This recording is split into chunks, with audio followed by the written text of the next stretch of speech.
नमस्कार, आप सभी का बहुत स्वागत है। मैं हूं आपके साथ माजिद अंसारी और आप देख रहे हैं बुलेट 100। तो चलिए खबरों का सिलसिला शुरू करते हैं फटाफट अंदाज में। गुजरात में एक बड़ा हुआ है हादसा। सूरत से 60 किलोमीटर दूर कोसांबा इलाके में डंपर ने 20 लोगों को कुचल दिया।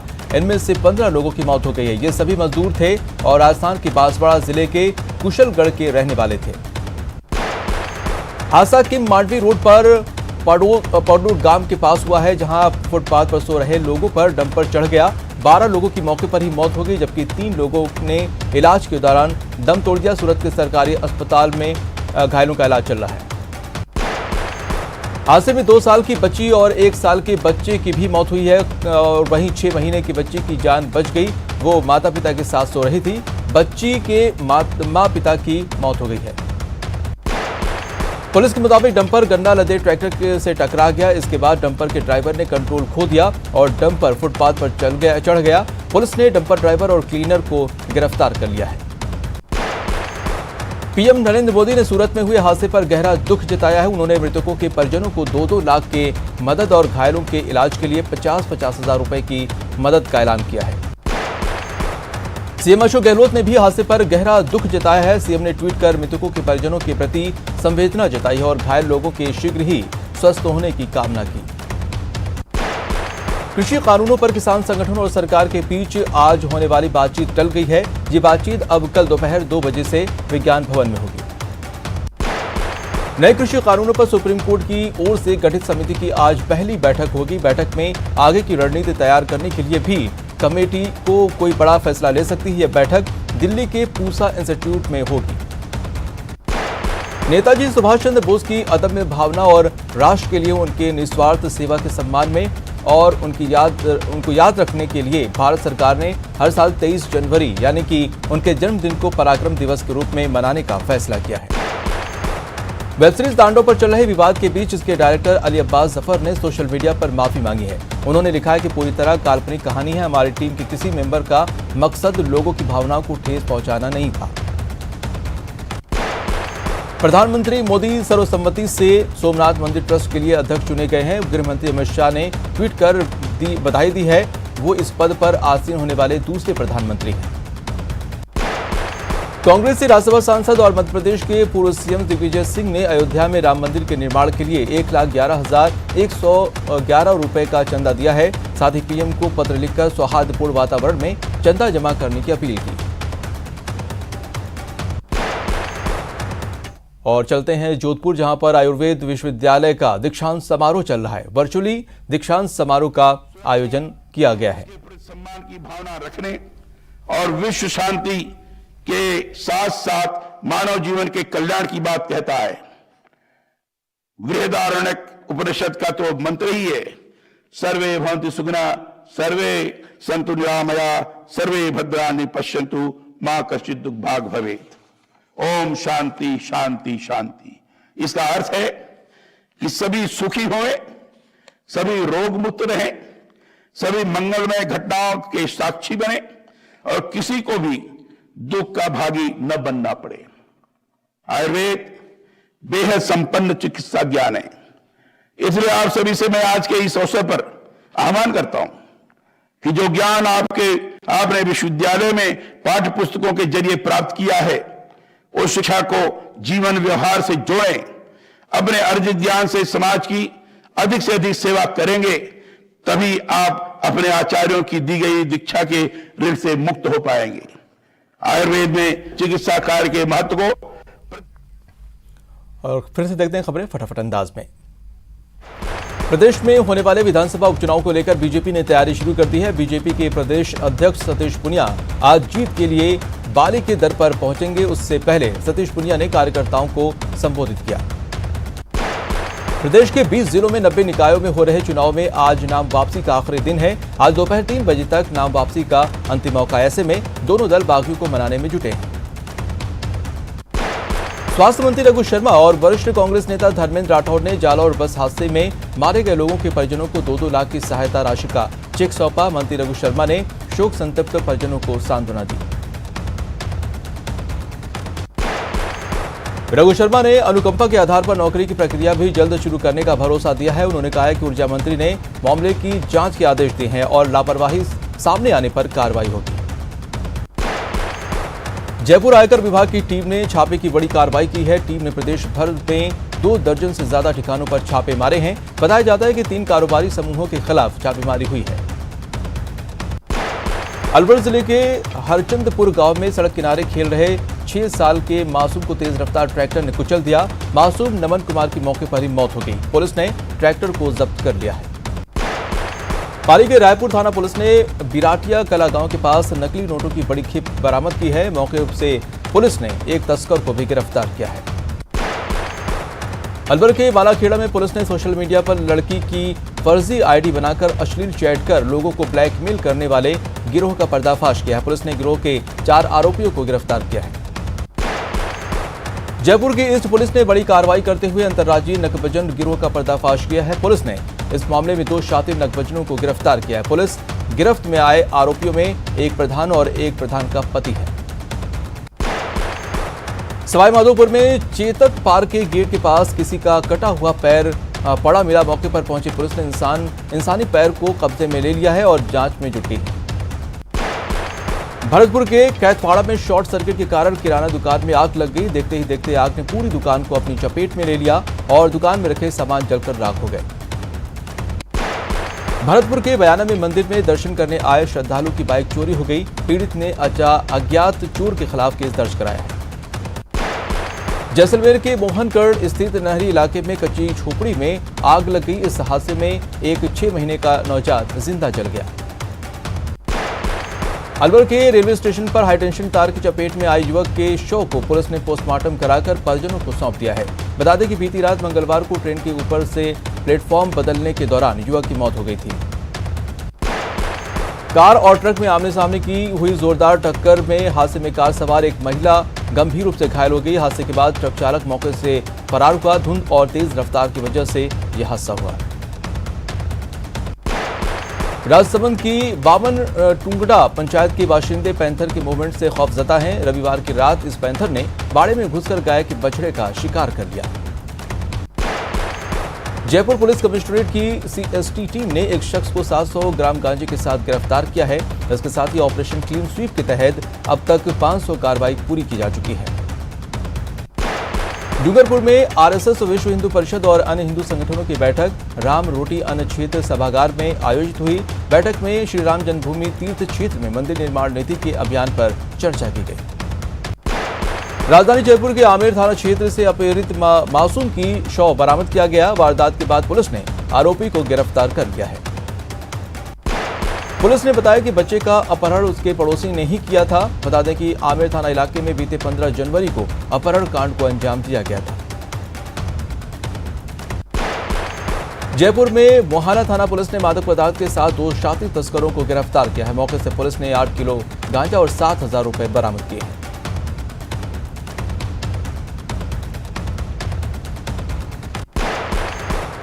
चूरू के सुजानगढ़ में चोरों ने एक सूने मकान को निशाना बनाया और लाखों के जेवरात और नकदी पर हाथ साफ किया। बीजेपी नेता बृजपाल बिजाड़िया ने इलाके में बढ़ रहे चोरी की घटनाओं पर नाराजगी जाहिर की है। कोटा में जिला न्यायालय ने महिला से छेड़छाड़ के मामले में आरोपी को 2 साल की सजा और 5,000 रुपए का जुर्माना लगाया है। कोटा में रामपुरा कोतवाली थाना पुलिस ने मोबाइल लूटने वाले 3 शातिर बदमाशों को गिरफ्तार किया है। फिलहाल पुलिस आरोपियों को आपराधिक उसके रिकॉर्ड खंगाल रही है। अलवर में एक कंपनी से तेल चोरी की वारदात का खुलासा करते हुए चोरी किए गए तेल सहित 3 अभियुक्तों को गिरफ्तार किया है। कोटा में मामूली कहासुनी के बाद बदमाशों ने एक युवक की पीट कर हत्या कर दी। फिलहाल छिपा बड़ौद थाना मामले की तफ्तीश कर रही है। अलवर शहर के बुद्ध विहार कॉलोनी में 10वीं की छात्रा कशिश ने घर में फांसी लगाकर खुदकुशी कर ली। फिलहाल पुलिस मामले की जांच पड़ताल में जुटी है। भरतपुर में आबकारी विभाग ने दबिश देकर 15 भट्टियां और 20,000 लीटर कूड़ वॉश को नष्ट करने के साथ ही अवैध शराब बनाने के उपकरणों को भी जब्त किया है। प्रतापगढ़ पुलिस ने अवैध शराब के खिलाफ कार्रवाई की। इस दौरान पुलिस ने 250 लीटर वॉश और शराब बनाने की भट्टियों को नष्ट किया। इस कार्रवाई की भनक लगते ही आरोपी मौके से फरार हो गए। भीलवाड़ा के रायला थाना पुलिस ने NH 79 पर नाकेबंदी कर ट्रक में 1.5 किलो अफीम और 2 किलो डोडा चूरा बरामद किया है। मौके पर पुलिस ने ट्रक चालक समेत 3 आरोपियों को भी गिरफ्तार किया है। भरतपुर में जहरीली शराब कांड के बाद आबकारी विभाग ताबड़तोड़ छापेमारी कर रही है। सोमवार को विभाग ने मांडल कस्बे में 2 अलग अलग जगह पर 3000 लीटर देसी शराब को जब्त किया। कई अवैध शराब भट्टियों को भी नष्ट किया। चूरू में चोरों का आतंक चरम पर है। यहां चोरों ने कोऑपरेटिव बैंक के पास एक सूने मकान को निशाना बनाते हुए लाखों के ज्वेलरी और नकदी पर हाथ साफ किया। धौलपुर में आबकारी विभाग ने राजाखेड़ा थाना इलाके में देसी शराब कारोबार का भंडाफोड़ किया है। इस दौरान पुलिस ने लगभग 60 लीटर स्प्रिट और लगभग 12,000 से अधिक देसी शराब को जब्त किया है। भरतपुर में नगर पालिका की ओर से कराए गए विकास कार्यों का उद्घाटन विधायक वाजिब अली ने किया। इस दौरान विधायक ने कहा कि सरकार विकास कार्यों को लेकर बहुत ही गंभीर है। भरतपुर की श्री हनुमान व्यायामशाला पर अखिल भारतीय युवा गुर्जर महासभा की बैठक हुई, जिसमें समाज के लिए उल्लेखनीय कार्य करने वाली प्रतिभाओं का सम्मान किया गया। भरतपुर के निगम सभागार में मेयर अभिजीत कुमार की अध्यक्षता में अधिकारियों और पार्षदों की बैठक हुई, जिसमें जनता से जुड़ी सेवाओं को डिजिटल बनाने की कार्य योजना पर चर्चा हुई। भरतपुर की सोनार हवेली में सरपंच संघ की बैठक जिला अध्यक्ष मनोज कुमार की अध्यक्षता में हुई। बैठक में केंद्र की ओर से भेजी गई विकास कार्य राशि नहीं जारी करने पर नाराजगी जताई गई। सरपंचों ने सीएम के नाम ज्ञापन भी सौंपा। आज सवाईमाधोपुर जिले का दिवस मनाया गया। इस मौके पर रणथंभौर रोड पर मैराथन दौड़ का आयोजन किया गया। कलेक्टर राजेंद्र किशन ने हरी झंडी दिखाकर दौड़ को रवाना किया। 2 महीने से वेतन नहीं मिलने से नाराज श्रीगंगानगर में नगर परिषद सफाई कर्मियों के कार्य बहिष्कार का आज दूसरा दिन है। कार्य बहिष्कार का शहर की तमाम गलियों और बाजारों में साफ तौर पर असर देखने को मिल रहा है। जगह जगह गंदगी का अंबार लग गया है। सीकर में कृषि कानून के खिलाफ आंदोलन कर रहे किसानों ने रामू का तिराहा से जिला कलेक्टर कार्यालय तक ट्रैक्टर मार्च निकाला। मार्च के बाद किसानों ने जिला कलेक्टर को राष्ट्रपति के नाम ज्ञापन सौंपा। कोटा कलेक्ट्रेट पर कृषि कानूनों को वापस लेने की मांग को लेकर अखिल भारतीय किसान संघर्ष समन्वय समिति अनिश्चितकालीन पर धरना जारी है, जिसका समर्थन विभिन्न महिला संगठनों ने किया है। महिला संगठनों ने इस दिन को महिला किसान दिवस रूप में मनाया है। करौली में लव जिहाद के खिलाफ युवाओं ने जिला कलेक्ट्रेट के बाहर प्रदर्शन किया। प्रदर्शनकारियों का कहना था कि बीकानेर में खास समुदाय के युवक ने सुनियोजित तरीके से एक युवती से शादी की है। जयपुर में सरपंच संघ लामबंद होकर गहलोत सरकार के खिलाफ प्रदर्शन कर रहे हैं। सोमवार को अजमेर सरपंच संघ ने विरोध प्रदर्शन कर विधायकों और पूर्व विधायकों को ज्ञापन सौंपकर पीडी खाता बंद करने की मांग की है। चूरू के सुजानगढ़ उपखंड कार्यालय पर किसानों का धरना 34वें दिन भी अनवरत रूप से जारी है। सोमवार को धरने पर बैठे किसानों ने जिला कलेक्टर को राष्ट्रपति के नाम ज्ञापन सौंपा। करौली के निभेरा पंचायत में ग्रामीणों ने जिला कलेक्ट्रेट के बाहर विरोध प्रदर्शन किया। ग्रामीणों ने दोहरी बांध परियोजना में ली गई जमीन का उचित मुआवजा राशि देने की मांग की है। बीकानेर में बार एसोसिएशन ने हाईकोर्ट की बेंच स्थापित करने की मांग को लेकर कलेक्ट्रेट पर प्रदर्शन किया और राष्ट्रपति के नाम ज्ञापन सौंपा। दौसा में ग्रामीणों का प्रदर्शन। ग्रामीणों ने दिन में सिंचाई के लिए बिजली देने की मांग कर रहे हैं। ग्रामीणों ने चेतावनी दी है कि यदि दिन के समय बिजली नहीं दी जाएगी तो बड़ा आंदोलन किया जाएगा। चूरू में कलेक्ट्रेट के आशा वर्कर्स का आंदोलन बीते 2 महीने से जारी है। सोमवार को प्रदर्शनकारियों ने कलेक्ट्रेट के सामने थाली बजाकर विरोध प्रदर्शन किया। अलवर में सेवानिवृत्त राजस्थान रोडवेज कर्मियों ने अपनी विभिन्न मांगों को लेकर 5 दिवसीय धरने पर चले गए हैं। प्रदर्शनकारियों ने 2016 से लंबित परिलाभों का एकमुश्त भुगतान करने की मांग की है। दौसा में पशुपालन पर जोर देने के लिए वैज्ञानिक संगोष्ठी और प्रदर्शनी लगाई गई, जिसका आयोजन भारतीय कृषि अनुसंधान परिषद के केंद्रीय भेड़ और ऊन अनुसंधान संस्थान की तरफ से किया गया। अलवर जिले में केंद्र और राज्य सरकार की विकास योजनाओं की समीक्षा की गई। जिला परिषद सभागार में हुई मीटिंग में अलवर सांसद महंत बालकनाथ और भरतपुर सांसद रंजीता कोरी और जिला कलेक्टर समेत अन्य लोग शामिल हुए। राजसमंद में राजनीतिक दलों और मीडिया कर्मियों की मौजूदगी में सोमवार को जिला उप निर्वाचन अधिकारी कुशल ने फोटो युक्त मतदाता सूचियों का अंतिम प्रकाशन किया।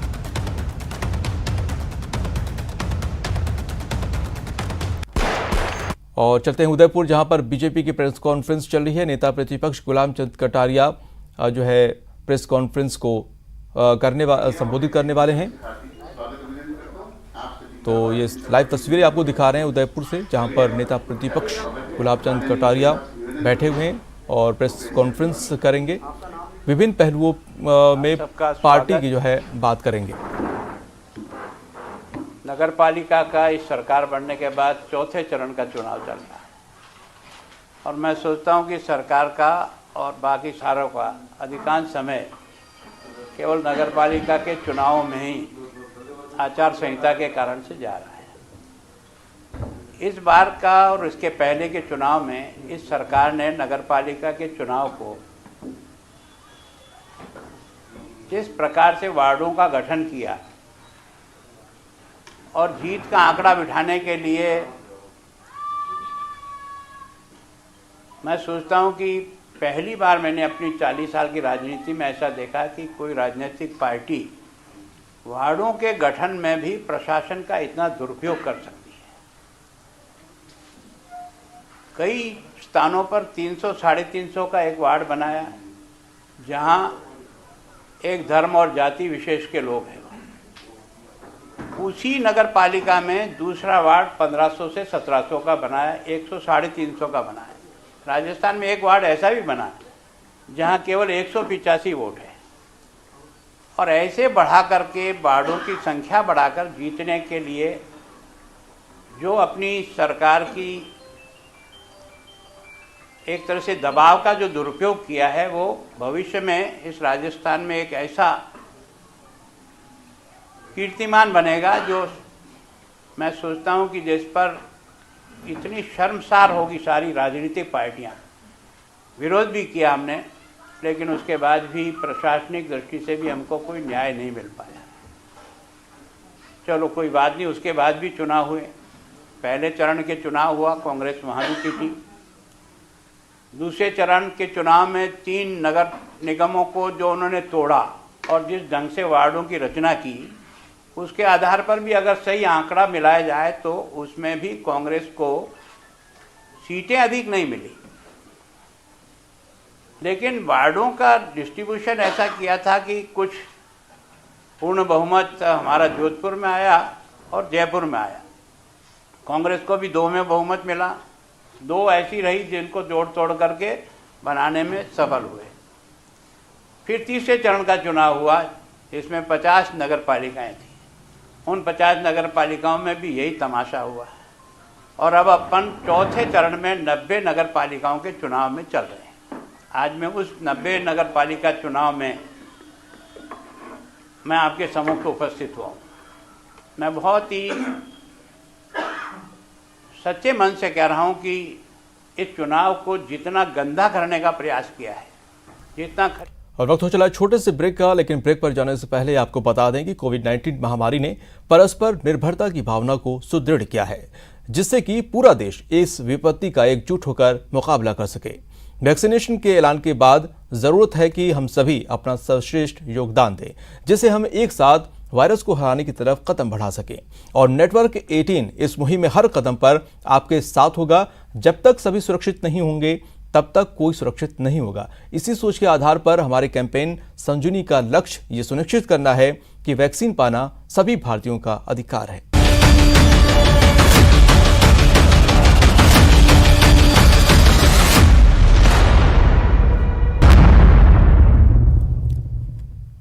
ब्रेक के बाद आपका स्वागत है। कुछ और अहम खबरें फटाफट अंदाज में। करौली में कांग्रेस की बैठक आयोजित की गई। संगठन को मजबूत करने और किसान आंदोलन की बात बैठक में की गई। चूरू के सुजानगढ़ में वार्ड नंबर 19 के निर्दलीय प्रत्याशी ने नामांकन पत्र वापस ले लिया है। नामांकन वापस लेने के बाद वार्ड में कांग्रेस प्रत्याशी की जीत सुनिश्चित हो गई है। सिरोही में नगर पालिका की दूसरी साधारण सभा को आयोजित किया गया। बैठक की अध्यक्षता पालिका अध्यक्ष जीतू राणा ने की। बैठक में पार्षदों के बीच तीखी नोकझोंक होती रही। कोटा में होम आइसोलेटेड एक मरीज की तबियत बिगड़ गई। मामला संज्ञान में आने के बाद सीएमएचओ डॉक्टर भूपेंद्र सिंह तंवर के निर्देश पर मरीज को अस्पताल में भर्ती करवाया गया।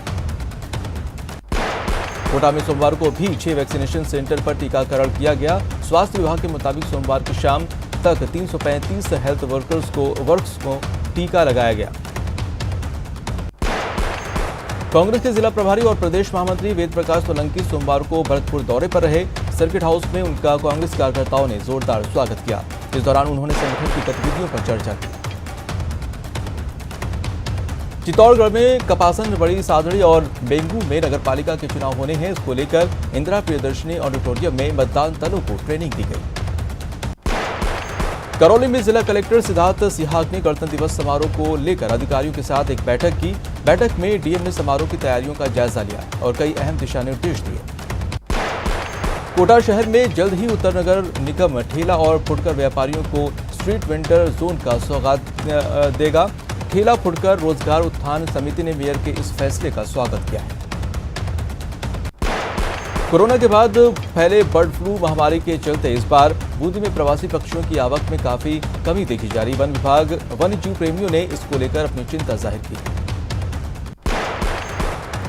भारत अपनी वैक्सीन उत्पादन और आपूर्ति की क्षमता में इजाफा करेगा। पड़ोसी देश बांग्लादेश को भारत कोविशील्ड की 20 लाख डोज देगा। देश में पिछले 24 घंटे में 10,064 नए कोरोना केस सामने आए हैं। इसके साथ ही देश में कोरोना मरीजों का आंकड़ा 1,05,81,000 को पार कर गया है। वहीं पिछले 24 घंटे में कोरोना से 137 लोगों की मौत हुई है, जिसके बाद कोरोना से मौत का आंकड़ा 1,52,556 तक पहुंच गया है। पिछले 24 घंटे में देश में कुल 17,411 मरीज ठीक हुए हैं। इसके साथ ही रिकवर हुए मरीजों की संख्या 1,02,28,000 को पार कर गई है। कोटा में कोरोना के 41 नए केस मिले हैं। सीएमएचओ ने 41 मरीजों की जांच रिपोर्ट पॉजिटिव आने की पुष्टि की है। कोटा में टीकाकरण अभियान के साथ प्लाज्मा डोनेट का सिलसिला भी जारी है। धीरज गुप्ता नाम के एक शख्स ने 6वीं बार प्लाज्मा डोनेट कर इंसानियत की बड़ी मिसाल पेश की है। दिल्ली एनसीआर समेत पूरे उत्तर भारत में शीतलहर का प्रकोप जारी है। दिल्ली में कड़ाके की ठंड के साथ साथ कोहरे ने लोगों की मुश्किलें बढ़ाई हैं। प्रतापगढ़ जिले में एक बार फिर सर्दी ने अपने तीखे तेवर दिखाने शुरू कर दिए हैं। ठंड हवाओं के साथ कोहरे ने तापमान में एकाएक गिरावट ला दी है। वहीं विजिबिलिटी भी कम हो गई है। सूर्य नगरी जोधपुर में सर्दी का सितम जारी है। लगातार पड़ रही कड़ाके की सर्द से जिनके चलते लोगों का जीवन अस्त व्यस्त हो गया है। वहीं मौसम विभाग की माने तो शहर का तापमान 17 डिग्री सेल्सियस दर्ज किया गया है। पाली जिले में एक बार फिर कोहरे के चलते सर्दी बढ़ गई है। आज सुबह से पूरा शहर कोहरे की चादर में लिपटा नजर आया। कोहरे की वजह से हाईवे पर तेज रफ्तार से गुजर रहे वाहनों की भी गति कम हो गई है। सवाईमाधोपुर जिले में घने कोहरे के चलते जनजीवन बुरी तरह से प्रभावित हो रहा है। आज सुबह से ही घना कोहरा होने के चलते विजिबिलिटी बिल्कुल ना के बराबर रही।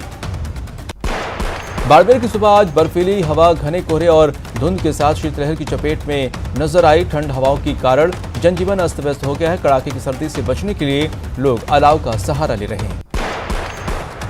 श्रीगंगानगर में सर्दी का कहर थमने का नाम नहीं ले रहा है। यहां हाड़ कपाती ठंड ने लोगों की धूसरी छुड़ा दी है। जिले में रात का तापमान 5 डिग्री सेल्सियस दर्ज किया गया। करौली जिले में लगातार कोहरे ने आम जनजीवन प्रभावित कर रखा है। कोहरे ने वाहन चालकों की रफ्तार पर ब्रेक लगा दिया है। भरतपुर में भी शीतलहर और कोहरे का डबल अटैक देखने को मिला है। ठंड से बचने के लिए लोग अलाव का सहारा ले रहे हैं। कोहरे के कारण वाहनों दिन में लाइट जलानी पड़ रही।